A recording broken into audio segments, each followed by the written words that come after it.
si Madam! Hinimatay! Kailangan siya madala sa ospital! Ano po ba meron at pinaayusan niyo po ako? May event po ba? Asan nga po ba si Daddy? Your dad won't be here tonight. So, ano po gagawin natin dito? Di ba sinabi ko naman sa'yo, may papakilala ko sa'yo? Chito, this is my daughter, Belle.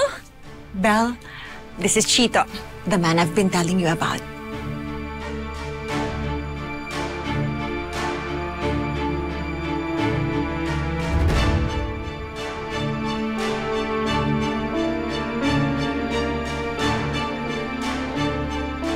It's lovely to finally meet you.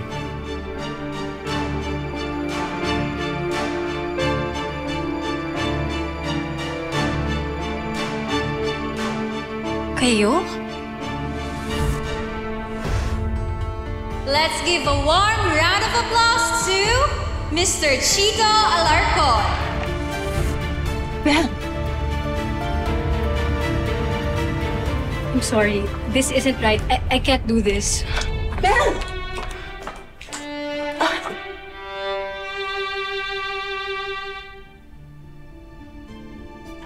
Chito, I'm sorry. I'll go after her. Just wait here, okay? Babalik ko siya dito. Sandali lang. Belle!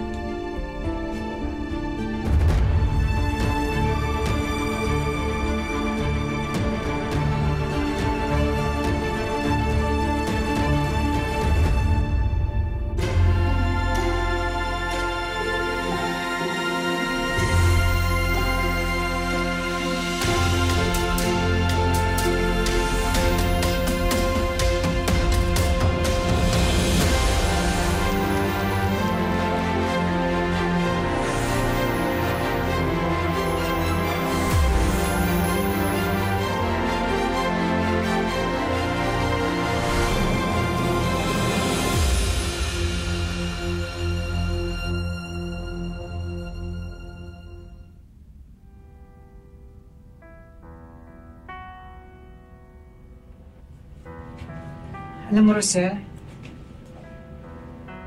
kahit kailan, panira ka ng araw.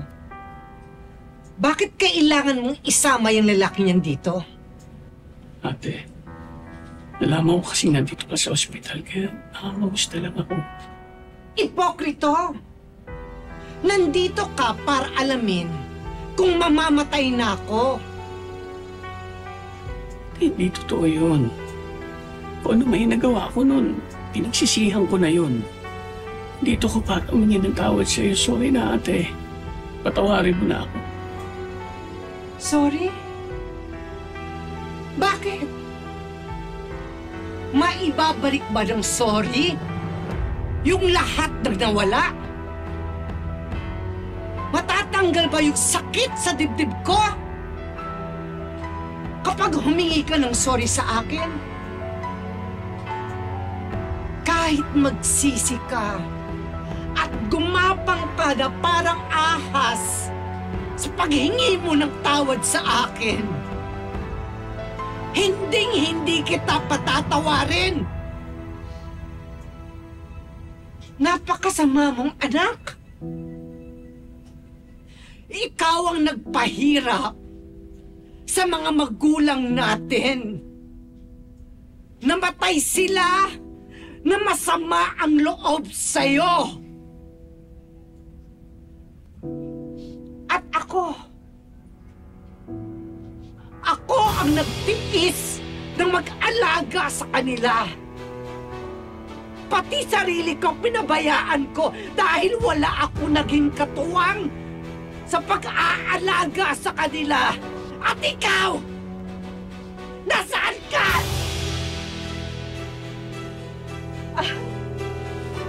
Sinta. Nagpakasasa ka! Nilustay mo ang pera ng mga magulang natin!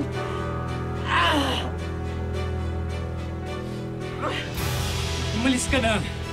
Hindi ako alis. Bakit ako alis? Akong kapatid niya. Dapat ako nag-aalaga sa kanya. Hindi ikaw. Huwag mo ko hawakan! Nakikiusap ako. Umalis na kayo. Hindi ito ang tamang oras para ipilit niyo ang sarili niyo sa kanya. Umalis na kayo, please. Ayos. Tama. pa si Tyrone eh. Balik ka na naman sa tayo. Makakasama sa kapatid mo. Sige na.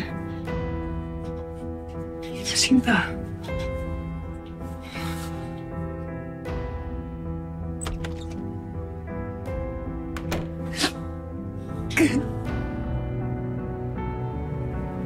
Haling Jacinta, tatawag lang po ako ng doktor ah.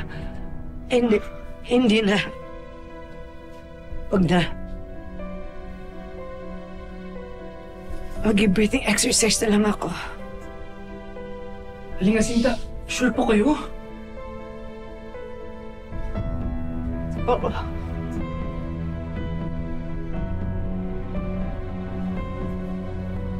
Baka na-stress po kayo sa kapatid niyo po. Tyrone, salamat sa lagi mong pagtatanggol sa akin, ha?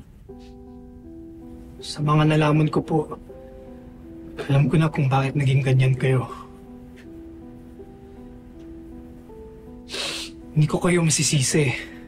Hindi ko kayo pwedeng husgahan. Wala po akong alam sa mga pinagdadaanan niyo po. Pero ang mahalaga po sa akin, ay gumaling po kayo.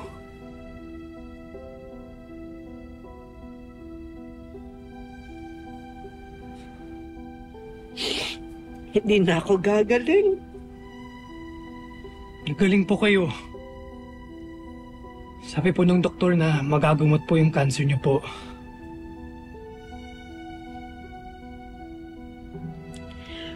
Sakit ng pamilya namin to.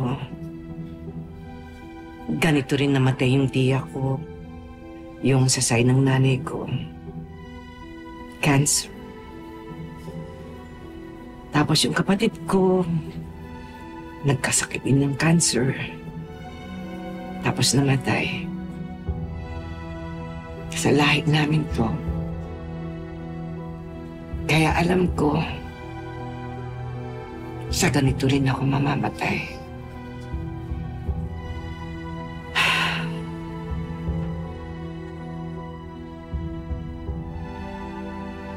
Salamat sa'yo.